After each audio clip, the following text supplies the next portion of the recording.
the best beer is cold, the best friends are old. And I was like, the best songs go, whoa, oh, oh. And we were all like, yeah, that's it.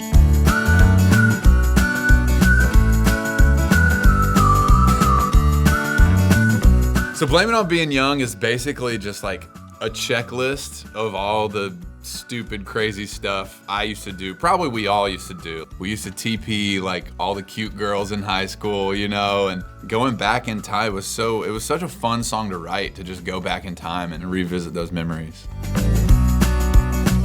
Sorry came about just starting with sorry, I guess. You could take this a million different ways, and I always love to flip something on its head. And instead of making it like oh, I'm so sorry for breaking your heart, whatever, I was like, no, I'm sorry for making out with you in front of everybody. And I'm sorry for, you know, getting a little handsy at the movie theater or whatever. And so all love songs don't have to be sappy. Sorry for grabbing your butt in public. This is just the second song that I've ever written with Jake Scott. And as soon as we wrote it, we came back up to my house and we walk in the door, my wife's just jamming to John Denver. And I was like, I told you. Just from that moment on, it was like, this song has been special. I don't know, I just got sick of hearing like depressing country songs. I'm like, we need some happiness, we need some joy bombs, we need some jams. Having Jake on there was just kind of a no-brainer. I'm stoked for him, I'm stoked for us, and I'm stoked for this song.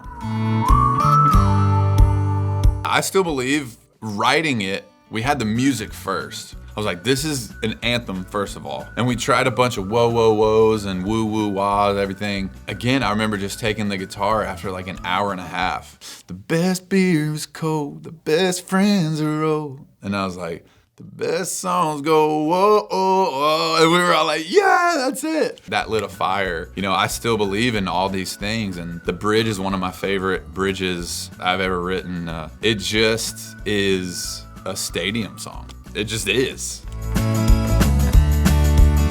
Big Wheels is like one of my favorite songs on the album. When we first started writing it, I was like, it's a little redneck for what I've done before, but like, you know what? I grew up in a small town, cornfield town, and there were combines blocking the road and everything. So I was like, I know about some big wheels and back roads. And I do love a cold beer. So it's just like, once we started writing it, I was like, dude, this may be like the most Russell Dickerson song I've ever written. So this song came about, it had already kind of been started in the writing process. A buddy sent it to me. He was like, dude, I think this could be an amazing song for you. You need to put a verse on it, write on it. Like, this song is totally you. So got with the writers, made it more my story, more of my vibe. Even like to the Third Eye Blind lyric. That's the favorite second verse I've ever written in my entire life. The Third Eye Blind concert, not making it in, and the doop doop doo. We were like, maybe that should just be a background vocal part. And I was like, no way, dude. So I Wonder is like straight up autobiographical breakup story. Me and my wife broke up right around when I was starting to get going as an artist. I was like, this is about to happen for me, so I'm out. And she was like, you're wrong. It's about that moment of driving away. Did I just make the biggest mistake of my life? Maybe you're right. Now maybe you're wrong, dude. You should turn around. And you can feel that tension even from the downbeat of the song. That was like what was going on in my head. I mean, I've been married for 9 years, you know? I still know what that felt like. I can still dig into that archive of those feelings and those emotions. And it's fun to dig back and figure out how to piece together that memory and put it in a song. God Gave Me a Girl is just that. First of all, I love the alliteration. That's 3 G's in one song title. Kind of to piggyback off of I Wonder was like, I wasn't looking for love. I wasn't looking to get married. I was chasing my dream. It was just like, boom, there was that realization of, no, I think I messed up. Like, I think this is my wife. God gave me a girl. God changed my mind and brought us back together. You know, in 2020 and 21, like, we didn't get to be with our people that much, and I think that was a huge realization for me. And All the Same Friends is like that friendship moment of, it's us, the crew's back together, we're doing it at our same spot as we always do, up to the same rowdy business. It's a little more nostalgic look back on friendship and everything. I remember coming back from college, everybody was coming home for the summer, And that's what that song is all about, is boys are back in town, girls are back in town. Let's get everybody back together and do our thing. One of my favorites on the entire album. It's so different and fresh and groovy, and with the intro guitar lick, it's just like, oh, what is this? While I was writing this record and listening to demos and figuring out which songs I'm gonna record, like, this has to be my #1 most played song.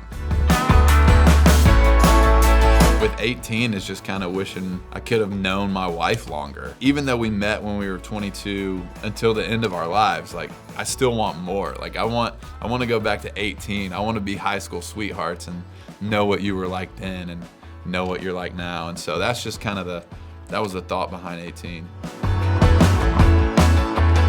Over and Over is one of those songs that just like fell out. Just telling the story of like, life's not easy. My wife has been by my side since we first started touring. She drove the van, she designed the merch, she sold the merch, she took the pictures during the show. And even in the chaos of life, like, you have to find those moments to fall in love over and over again every single day. And then even like, with bringing a baby into this world, it's chaos, but it's just finding those little sweet moments in life of, when she's up in the middle of the night rocking and feeding the baby. It's just like, wow, you're my superhero. Those moments to fall in love over and over again.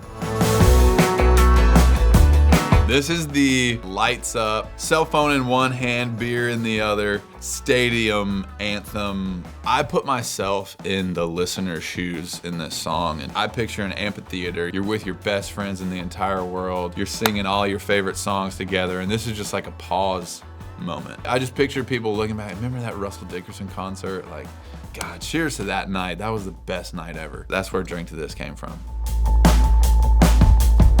Just hats off to my wife. I feel like I'm a great dad, but like, she's the one you need to look after. Like, she's the one that I want you to be like, because she's the strongest, most wise person I've ever met, and I want you to be just like your mama. We got a little feature on there. Why would we not just have Remy on the track just goo goo gaga saying I love you at the end? Like, you know what I mean? It's just like, why not make everybody just in this album in tears?